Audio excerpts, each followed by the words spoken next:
Okay, so this is what's frustrating. After my setbacks with losing Big Red, I gotta come up with a name for this dude. Mean Green? I don't know. Anyway, so pulled this horse out of the stable. I went up on top of that ridge because there's a bed. There's a bedding area. Actually, both sides of that little valley up there, there's a bedding area. And I go up there and I hike that thing. I sit down and I wait and watch and glass. And after, I don't know, hour and a half, 2 hours, I decide, okay, time to move over to another place. I go down, I get on the green machine, and I'm coming back down here to go to this other place, and lo and behold, there's two 6x6 bulls staring at me 77 plus yards away. One of them's just standing there, and I park behind a tree, and I'm thinking, okay, I'm going to get a shot off. Well, the one ahead of him is a little more skittish and decided to bolt, which made that one go. So I'm cruising down the road trying to make them feel like, hey, this is summertime. There's people driving around all over the place, no real threat, any of that kind of crap. And they ducked off over this ridge. So I'm talking to you, buying a little time here. Let them calm down and relax, and then I'll probably head up this way and probably bump them again. It's frustrating. But I'm in the elk again. So it's what is today? So today is day 6, I think. Anyway, I'm in elk every day. Every day. I just can't seem to put it together just right. I think if I'd sat up there for another couple hours, them guys would have walked right in on me, and I'd have been fine. I don't have the patience for sitting. Anyway, I'll let you know what happens. Stick around. Okay, I'm on them.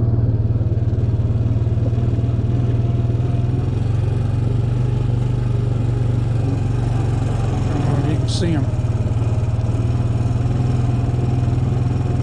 A big bull on the end.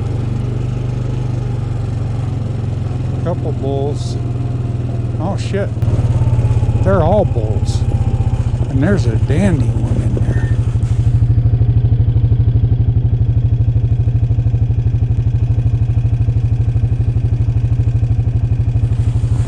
Those are all bulls.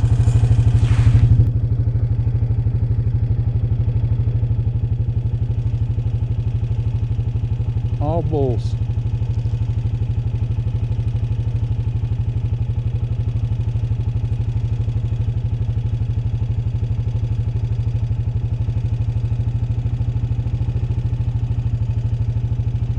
Okay, now I need to think of where I'm going. What am I doing? Okay, so here's my plan. Saw that herd of bulls, bachelor herd. The big one's in there.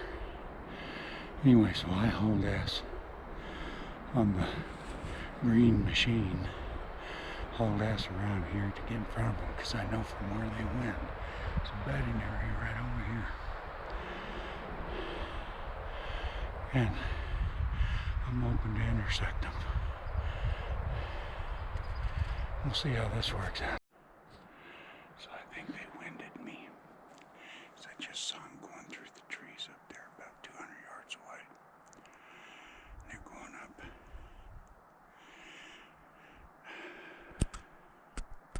I just hiked about 2 miles to get to here.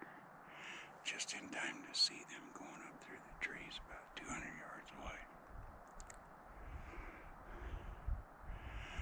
I'm going to have to get on the green machine. I'm going to have to get back there and loop all the way around and see if I can't keep them in this area. If they drop off into the valley, then there's no telling where they can go. Right now I like them right in here. I got to keep them in here.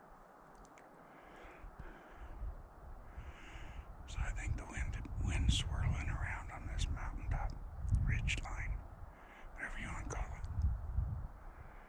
And it busted them, or they busted me. Not bad though. They weren't running full out, they were just trotting up through the hill. It continues. Honestly, this is where it gets kind of tricky, because like I've said before, I'm in it for the meat. And if you bump them too many times, they've got all that adrenaline built up, and it winds up for some tough meat. So, best thing you can do, another tip of the day, is try to keep their stress level down. If that means you got to back off and come up with another plan or something, or know where they're going. It's like me. I know this area so well and hunted it so much, and I'm not bragging. It's my advantage because I know where they like to go. I know where they like to feed. I know where they like to bed. So I know where they're going. Problem is they could go further than where I'd like to keep them. But I gotta keep the pressure at a minimum because I want some good elk meat. So I'm gonna back off. I'm gonna go all the way down to the Mean Green machine. Another 2 miles this way, I think, roughly. Then I'm gonna ride around that other ridge line that's just above the valley and hopefully keep them back here. I mean, right up here is a really good bedding area that I know they like. Both sides of that ridge, but it's warm today, so they'll want to be on the north side, cool off. And if I back off right now, they'll do that. They'll go ahead and bed right there, and I keep them from dropping off any further. It's a chess game. So anyway, more to come.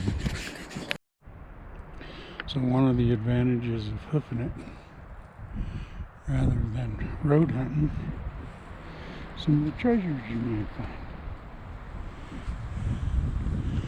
Score. Well, good morning.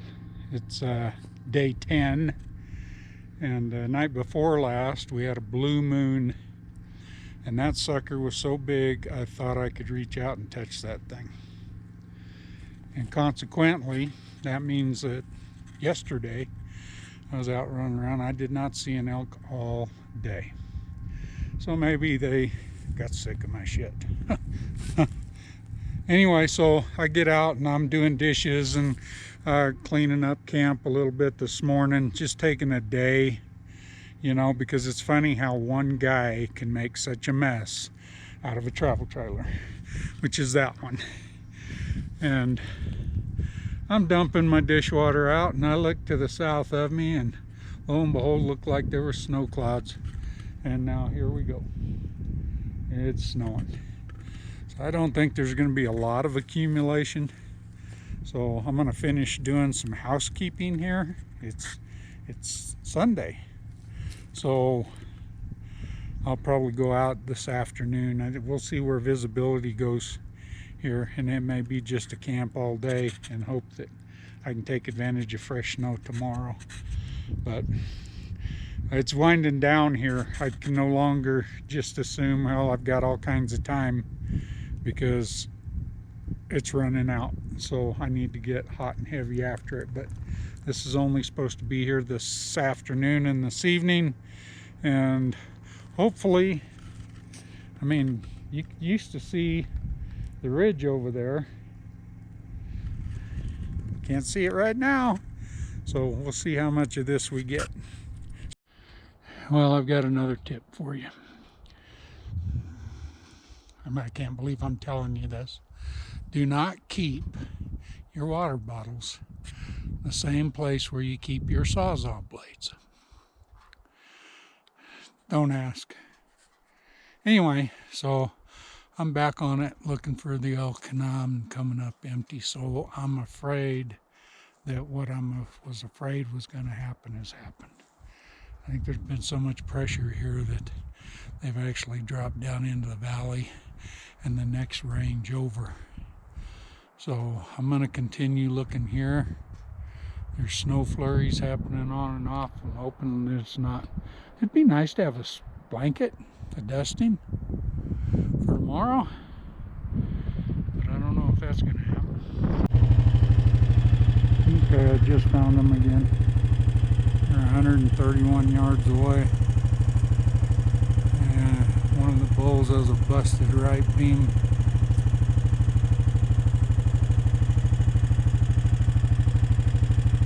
But at least I know they're still in the area. Oh, good morning. Crazy thing. People are crazy. So here it is, it's Monday. Second week of the hunt. And right over there, right about there, I pulled up here because my fingertips were frozen. Anyway, so I'm sitting here, and as soon as I shut the green machine off, I hear this boom, boom, boom, boom, boom, boom, boom, boom, boom, and I'm thinking, dang, is that my heartbeat? But then I look over that way, and I see one of those LED headlights, and I'm thinking, who in the world would be up here on a Monday morning listening to their thumpers? So anyway, going over that way is kind of no longer an option. So I think I'm going to have to double back on where I'm at here. So yesterday I got on small herd bachelor bulls, and I'll probably edit the footage out of it because I put a stalk on them, and I never really got a video of them other than when I first found them, and I don't think you can see that on that video. But anyway, so I put a stalk on them. I went up over that ridge and dropped down so that I'd have the elevation advantage. And that crunchy, stinking snow, I ran into a big old patch of that just as I was getting within 60 yards of where they were. I didn't see them, but I knew where they were, and I had to cross that crunchy snow. So if you got any advice on how to walk across that, I mean, I was just put just a little bit of pressure, break through the crust, and then take another step. Very slow moving. And I think they busted me because of that crunchy snow. I mean, everything was working out just right. There was a 6x. There were 3 bulls. One of them, the 2 of them were smaller raghorns, but there's one 6x, but he busted the back end of his 6-point right side off. So anyway, so I'm up here looking for those guys this morning. Hopefully I can find them. That was right back there that I found them. So I thought I'd come up here and work this middle area a little bit and then expand out. But now that I've seen that, I don't know what I'm going to do. So right now, I'm on the verge of being pissed. So coming down this ridge line, I spot a bull, I don't know, 70 yards away. And so I start putting the stalk on him in this stinking crunchy snow. Start putting the stalk on him, and then he moves up out of the trees. And then I notice about 50 yards away, there's another elk, but I can't see its head. So, and if it was a big bull, even with its head behind a few trees, I'd have been able to see an antler. So I'm 50 yards away. I've got a window. I can shoot. I'm confident I could nail this, but I need to know it's a bull. And then I step on a twig and some, I don't know if it was a twig or more of the crunchy snow, but either one. Well, they both took out of there, and then I could see, yeah, he was either a 3x3 or a 4x4. And they blew out of there. And I didn't take the shot. I didn't take the shot, even though I was 90% positive. You know what? I can't be too mad, because I wasn't sure. Reasonable doubt. And I didn't take the shot. But I mean, it would have been meat in the freezer. More right there. I can't. It looks like a 4x.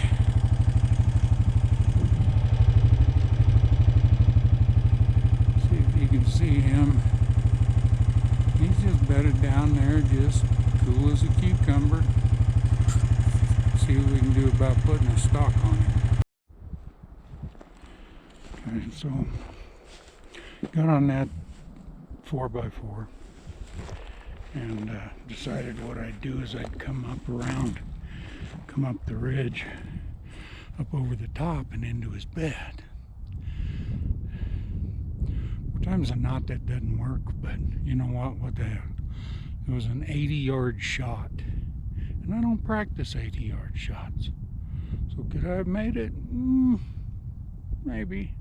Could it have been a bad shot? Maybe. So I wasn't comfortable taking it. So I came around the other side, came up over this. That's level. This isn't. And walked up into that bed, come down the ridge. Wind was blowing right at my back as I'm coming up this stinking ridge. That had me nervous, so I made sure I was way off to the side. Came up, snuck down into the bed, and he was gone. Yeah, some fresh pee. Left that for me. That was nice. And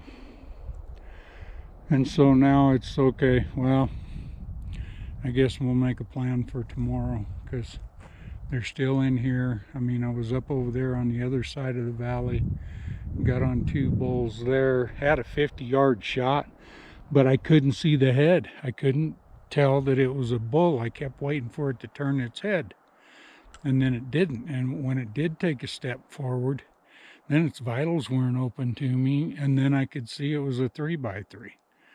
So no wonder I couldn't see the head. I couldn't see any horns. It's just a 3x3 hiding behind a tree. So this has been a day. It's been a day. Been on 2 different elk. 50-yarder. Would have made that shot, but I didn't know it was a bull. Had to verify. And then this 80-yard, I knew that was a bull, but I wasn't about to risk an 80-yard shot and getting a bad shot. So, well, I've got 3 more days, I think. Yeah, 3 more days. So I got to put something together. Well, I found the herd.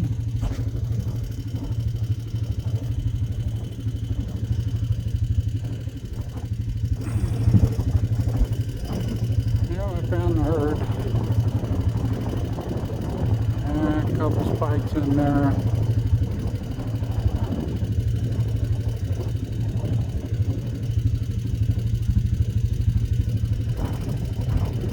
Got these 3 bulls. I can't. What the hell?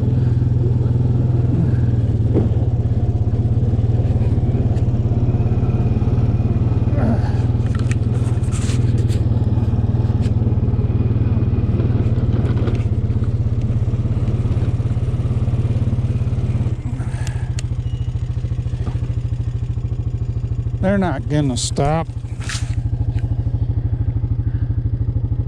Funny thing is, they're headed straight for my camp.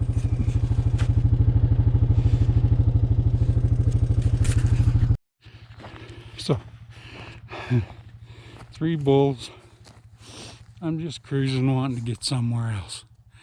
I'm just tooling along, all of a sudden, boom, there they are. Come around this road, and they just want to stay in front of me.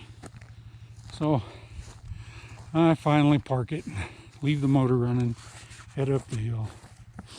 They're about 80 yards away. And I was acting more like mule deer. Anyway, I'm headed towards camp. So maybe I'll just go to camp.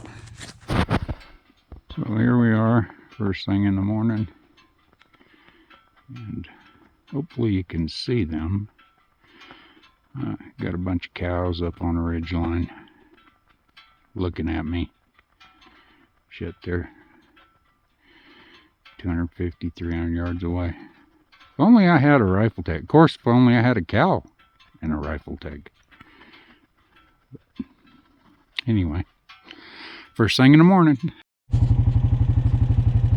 moving through the trees, headed down into that valley. This GoPro sucks, it doesn't have a zoom on it.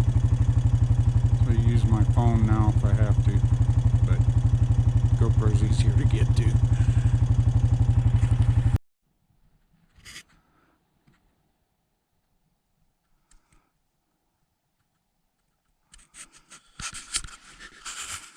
Oh, that's such crap. I had them, that herd. Now there's a spike in there. So it's a day before the last day. And I'm sitting here, and they're 20 yards away from me, and that lead cow, they were coming single file. That lead cow got down there and just winded me because of the thermals. I was waiting for that spike to come through. 20 yards. I'd have drilled him, and that lead cow winded me. That sucks. So I have what's left of today and tomorrow. And I'm going to give you some of my thoughts here. It's hard not to be disappointed. You get right down here to the end, but you look at it, and I've passed up on a couple spikes, actually 3. Had a 50-yard opportunity on a bull that I didn't know was a bull. So the ethics come into play. And I like to say that I'm not a trophy hunter, but when you know there's a trophy bull in here, it's hard to settle. And then you get toward the end, and like I said, I've got what's left of today and I've got tomorrow. And if I don't put this together, then I need to reflect a little bit on the choices that I've made and what I did, because I'm not really a trophy hunter.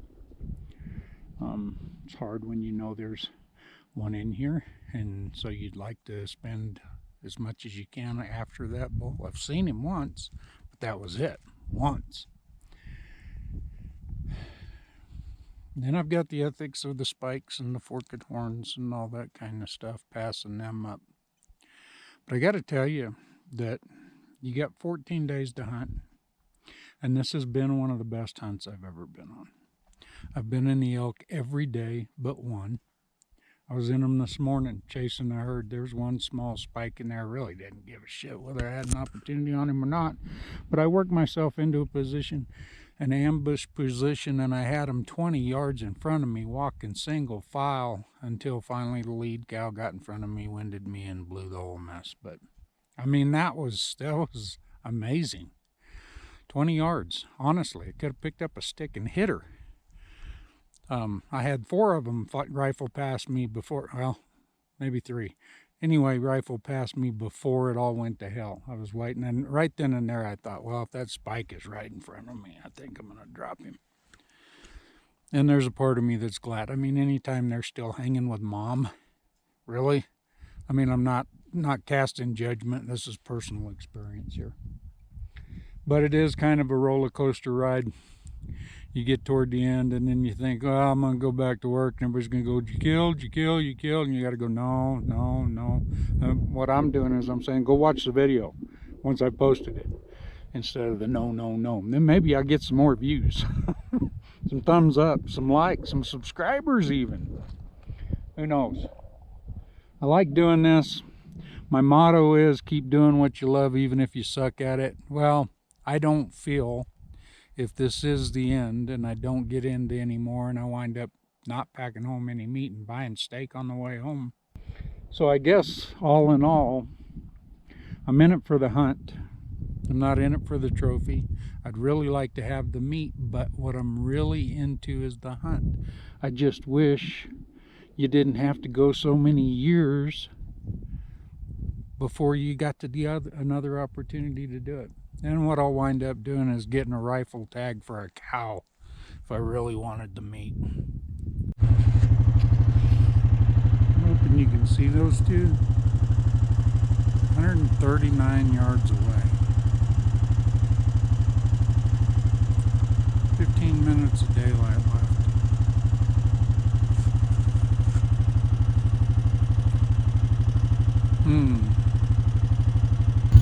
One's a 6x6.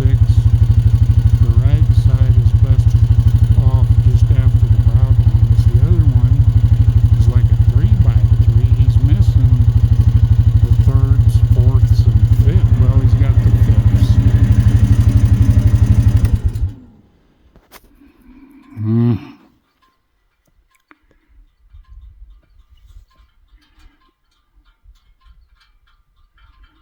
15 minutes of daylight left. This is one of them times where you just got to figure, okay, we'll put a plan together for tomorrow. And tomorrow's all I got left. There's no way I can get on them guys. Not before dark. Crap. Last day of the hunt, and I finally, excuse me, I finally found a mule deer buck, 3x3. He was right down there. I don't know if he winded me or what, but he bounded out of there. More to come. Well, them bulls from last night, I got on them again.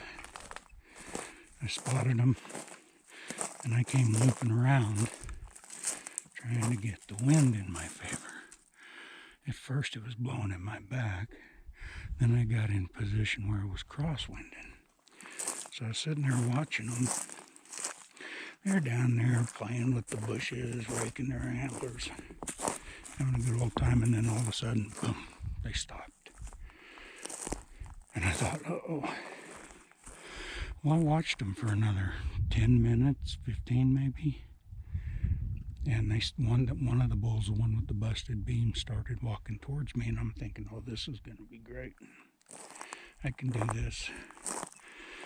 And then he ate some grass and turned around and started walking away and froze. And the other bull froze too. And I sat there and watched him, trying to figure out, okay, what am I going to do? There was not enough cover, and as you can tell, this is crunchy.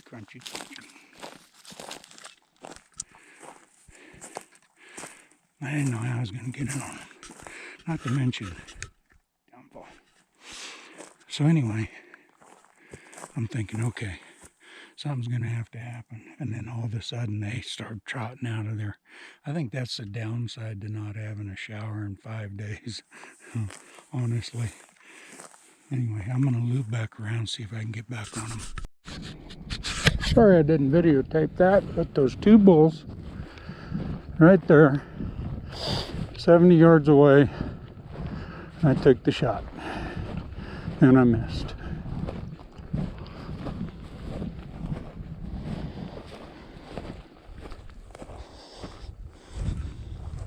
It glanced off of one of these trees.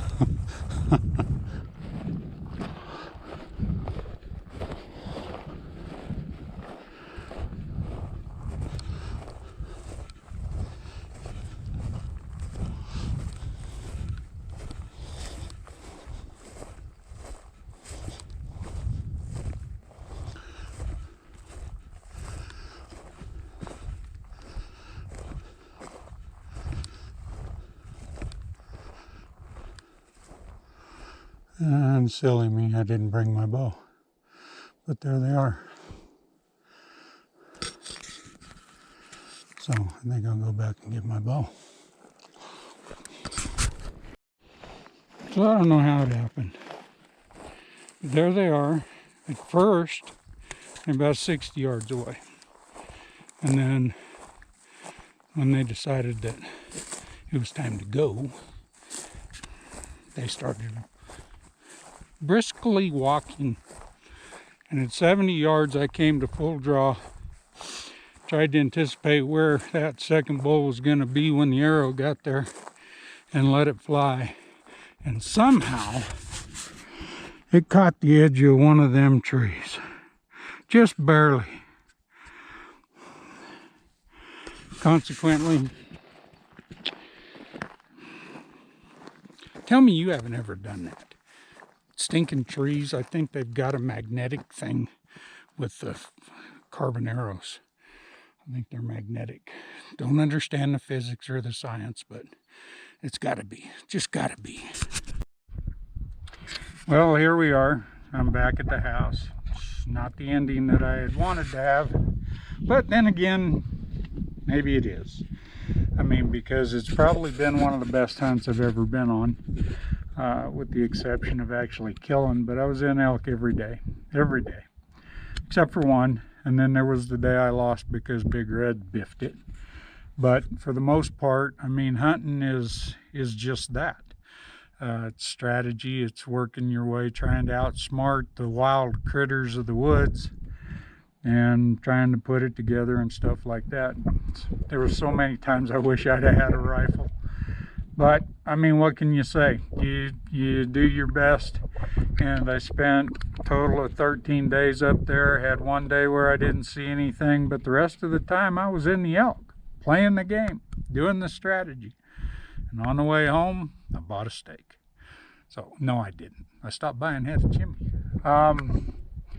So, I'm sorry if what you were waiting for was a kill. I did get a shot off, which is, in my opinion, kind of a score. It's just kind of a shot I probably really shouldn't have took. So, but I'm glad I didn't wound anything or anything like that. So, I appreciate you watching. I appreciate your support. Please like and subscribe and hit that bell. You guys know the drill. Subscribe. Remember my motto: keep doing what you love, even if you suck at it.